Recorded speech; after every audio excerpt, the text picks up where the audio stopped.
Hello student, myself Priyanka, your physics teacher. Today we will start electric charge and field, topic of class 12, and in today's class these are the key points we are going to learn: concept of charge, charging by induction, properties of charge, and some numerical related to this topic. So before learn about this topic we have to learn about what is charge. Okay, already you have learned in class 10 the definition of charge. Then also let me clarify it because it is also important for class 12. So electric charge means electric charge is an intrinsic property. What is the meaning of intrinsic? Intrinsic means actually it is a natural property or internal property, you can say, just like mass. Okay, so electric charge is an intrinsic property of elementary particles of matter which give rise to electric force. These two terms is very important, you have to mention in this definition.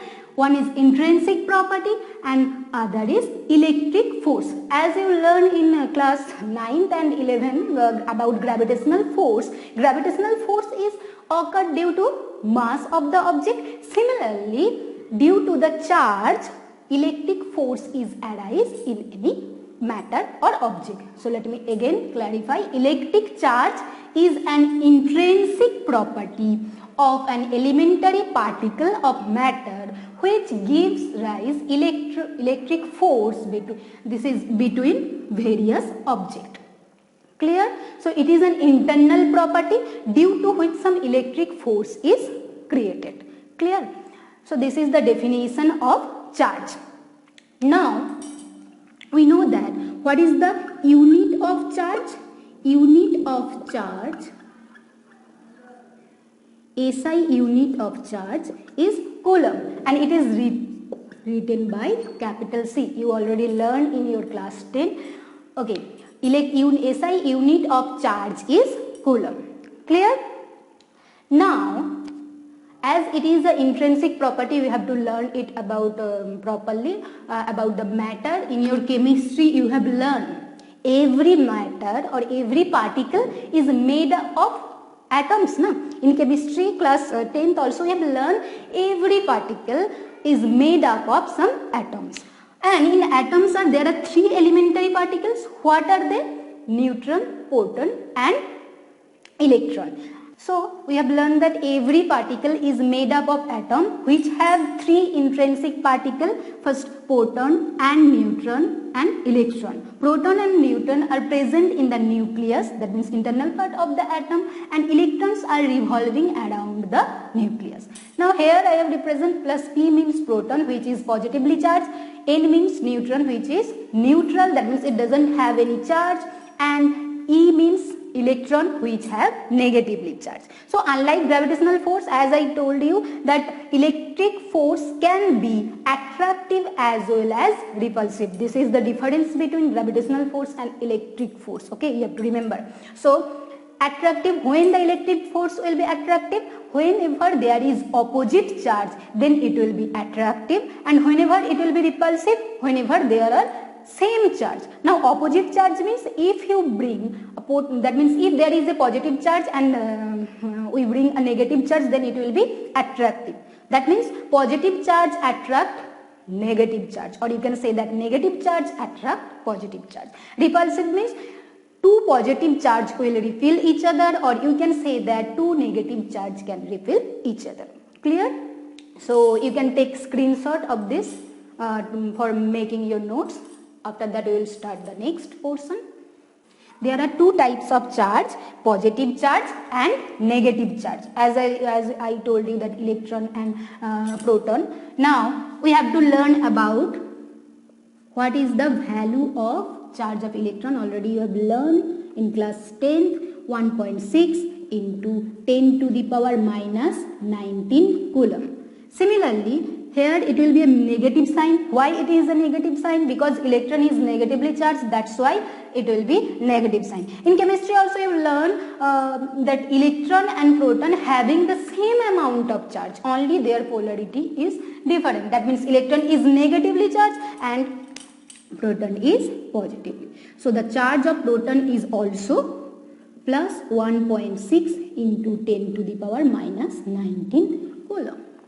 Clear? This is the charge, and charge you can represent charge by capital Q as well as small q.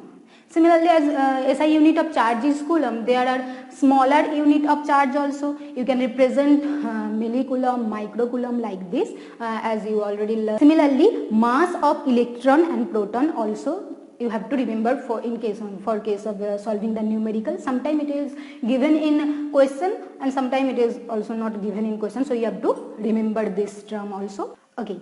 So mass of electron is 9.1 into 10 to the power minus 31 kg, and mass of proton is 1.6 into 10 to the power minus 27 kg. From this you can see that mass of proton is greater than the mass of electron. That means mass of proton is greater than mass of electron.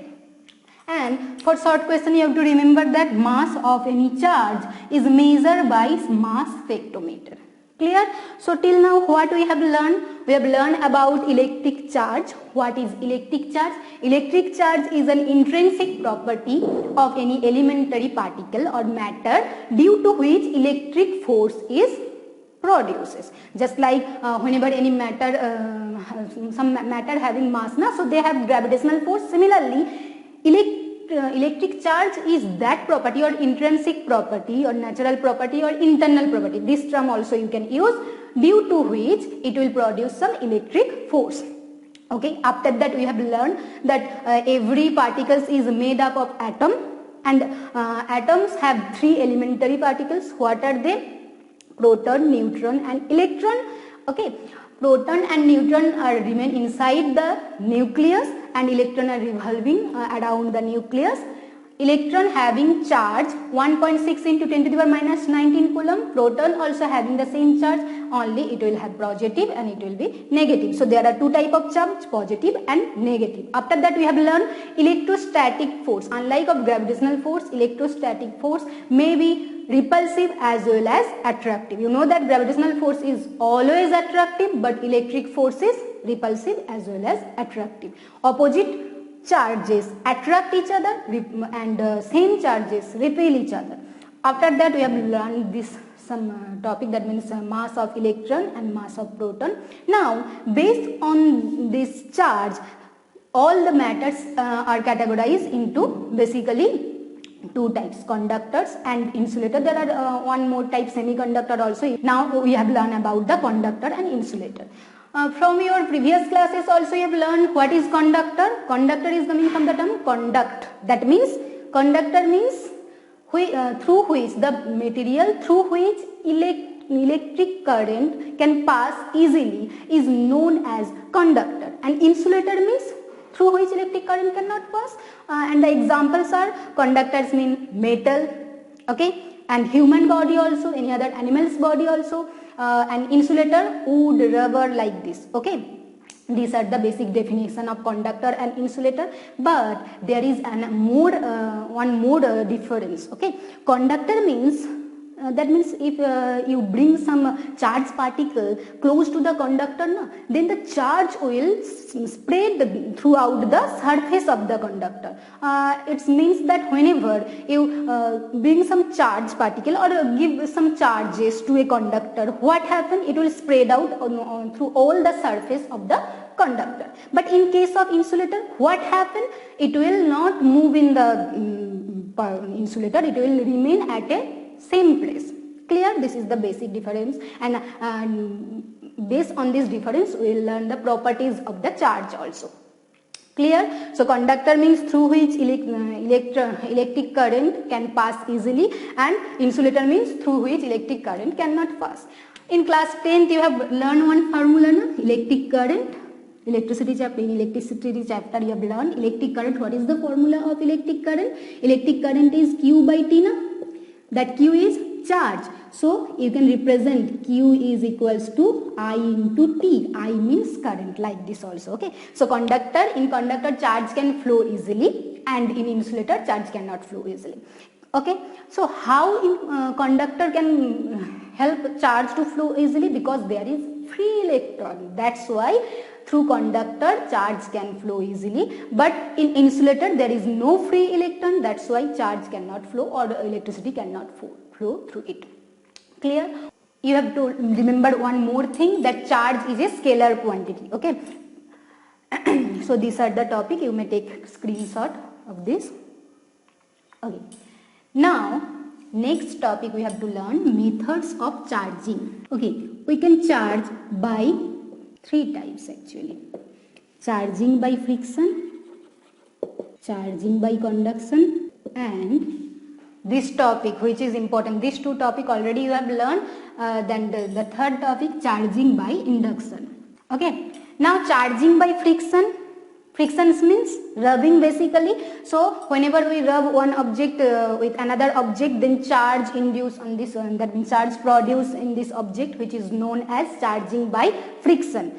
We may do some activities in our childhood, that means in class 6 or class 8, whenever we comb our dry hair, and this comb can attract some pieces of paper. Whenever you rub the balloon with your hair, and if you take it close to the wall, what happens? It will attach to the wall. So these are the basically example of charging by friction. That means whenever we rub one object with another object, then they will get charged. How it become? That means for example, you will rub a glass rod with a silk cloth. What happens? Glass rod will remove some electron. That means glass rod will give some electron. That means some electron will release from the glass rod, and similarly the silk cloth will acquire, that means gain this electron. Like this they are getting positively charged and negatively charged. In this term you have to remember, whenever any object gain electron, then it will become negatively charged. Look here, gain means negative. Why? The electron, charge of electron is negative. That's why whenever any material or any object gain electron, then it will become negatively charged. And whenever any that means any object lost some electron or release some electron, then it will say that it is a positively charged. So whenever any object is gain, or in some numerical instead of gain it will be written as accept, and whenever any object loss or release electron, then it will become positively charged. Clear? So it is not like a mathematics. That means in case of mathematics, whenever it's gain something, we say that it is a profit. But here, whenever gain is there, that means whenever any object gains some electron, it will be negatively charged, and whenever any object release or lost some electron, it will taken as positive. From this topic there may be some short question like numerical. In some question it is not mentioned that the object is gaining electron or losing electron. So how in sometime it is said that there are 7, let us give one example, 7 proton and 5 electron. Find the total charge of the atom. Like this also question may occur. Okay. Sometimes directly it is asked one object is gain 2 electron, one object is release 3 electron, like this. But in some time question may ask there are 7 proton or any other number and 5 electron. Calculate the total charge of this object. How can you? It will very easy. Q is equal to this formula we will later on also explain. As it is related to the gain and loss, I will explain here the numerical. There is a formula Q is equal to Ne. In the term of property of charge, now we will learn it again. So Q is equal to Ne. N means number of electron or number of proton, and E means basically charge of electron. Charge of electron. Okay. So here it is taken as 7 proton. What is the charge of proton? We know that plus 1.6 into 10 to the power minus 19 coulomb. Okay. And we have to add this 5 electron. What is the charge of electron? It will be negative. Proton and neutron all both have same charge. Only the sign is different. For proton it is positive, for electron it is negative. So it will be plus 1.6 into 10 to the power minus 19 into 2. Clear? Here that means the object is release some electron. Why? Because you can see the number of proton is greater than the number of electron. So this is all about charging by friction. What we have learned, charging by friction means whenever we rub some object with another object, then one object gaining some electron and another object lose some electron, release some electron. By this they are getting charge. So this is known as charging by friction. And one thing you have to remember, I told you na, glass rod and then silk both are insulated here. So insulator, as I told you, in case of insulator the charge will remain at the same place. So in that case charging by friction also known as static charge. Static charge.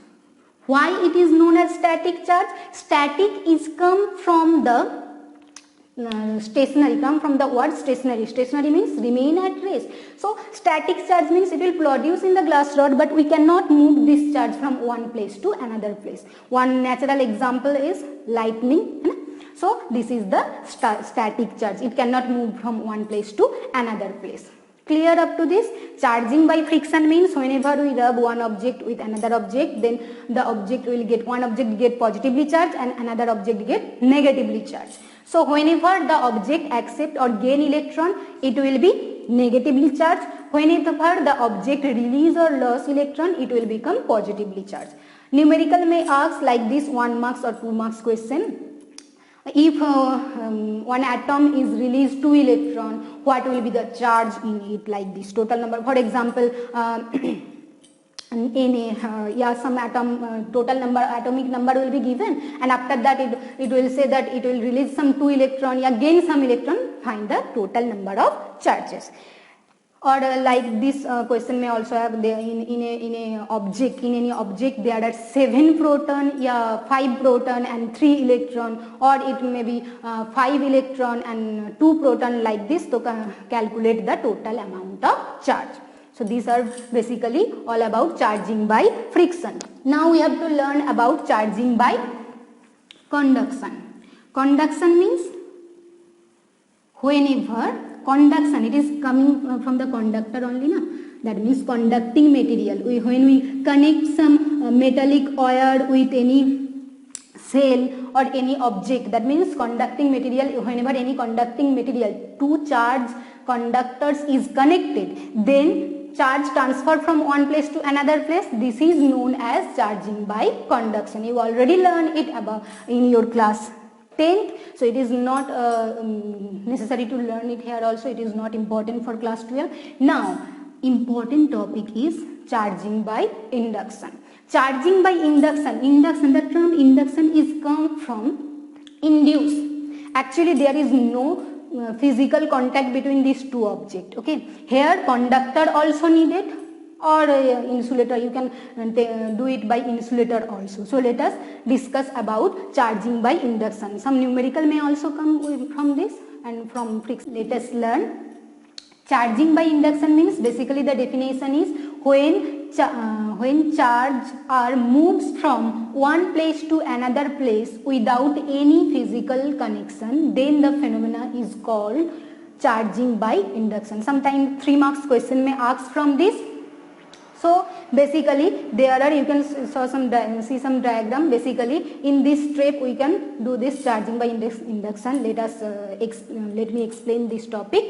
So there is in case of charging by induction, you have to remember we take a conducting material. But let me clarify. Suppose you have a metallic rod in your hand and you bring a charged object close to it. What happens? The metallic rod doesn't get charged. Why? Because we know that our body is also a good conductor of electricity. So whenever the metallic rod gets some charge, this charge will transfer through our body to the ground. That's why we have to take a metallic Here I am taking a metallic sphere. I place it in a insulator. This one is a insulator. This is a metallic sphere, and with rubber ball or anything we are placing it so that the charge cannot go down. Clear? So it is a insulator. The downward portion is a insulator and it is a conducting material.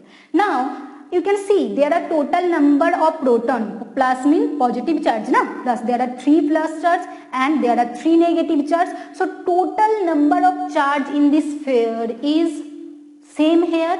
As a result, it will be known as neutral. Why? Because plus 3 minus 3, it will be 0, na? So it is a neutral object. Now if we bring some positively charged, suppose a glass rod I have bring near to it, positively charged glass rod I bring near here. So what happened? This is positively charged now. We know that, we already learned that opposite charge attract each other. So whenever we bring a positively charged glass rod near to the sphere, what happened? It will attract all the negative charge. As a result, these charges are getting separated. You can see positive charge is here, so in the nearer portion it will get the opposite charge. This is positive now, so negative is the opposite charge of positive. That's why in the nearer portion which charge is induced? Negative charge. And in the furthermost portion, what charge? Same charge will induce. That means here all the charge are distributed randomly in this sphere. Whenever you bring close to the some charge object near to it, what happen? The opposite charge come close, separated in one place, one corner, and the same charge will separated in the other corner. Why? Because this positive charge repel the positive charge, that's why it is go away, and it will attract the negative charge, that's why it will come close. Now if this symbol is earthing, na, grounding, we have learned already in class 10. Grounding means whenever we connect this charged material to the ground, what happens? The charge will transfer to the ground. Here no connection is there, it is an insulator, na? Through insulator charge cannot be passed, but here we will earthen this. That means we connect this sphere, one corner of the sphere, to the ground. As a result, the positive charge go in the ground, so it will contain only the negative charge. You can see that means the positively charged material till now is close to the sphere. After this we remove the grounded. Now whenever we remove this positively charged glass rod, what happened? All the charge, as it is a conducting material, what happened? This charge will be distributed around the whole surface. So this is the process of charging by induction. Clear? There is no physical contact. We just bring close the charged material, and in case of in charging by induction, we need conducting material which should be placed on an insulator. Clear? Then we bring some charged material close to the sphere or any metallic object, metallic tube. Then the charge gets separated. After this, we will earthen the corner, that means the one corner of the sphere or one corner of the material. Then whenever we separate this positively charged material, what happen? This charge get distribute throughout the sphere. Clear? Some numerical may ask from this topic also. Here I am, that means there are 2 objects only. Okay? So if we are taking more than that means more than one object, then what will be the total charge in every object? This is a positively charged, that means negatively charged sphere. Now if I bring a positively charged sphere or another negatively charged sphere close to it, then what will be the charge? Let me give one example of numerical. Before that, just take a screenshot of this. Now the remaining topic is properties of charge, and some numerical related to this topic. We will learn it in the next class. Thank you.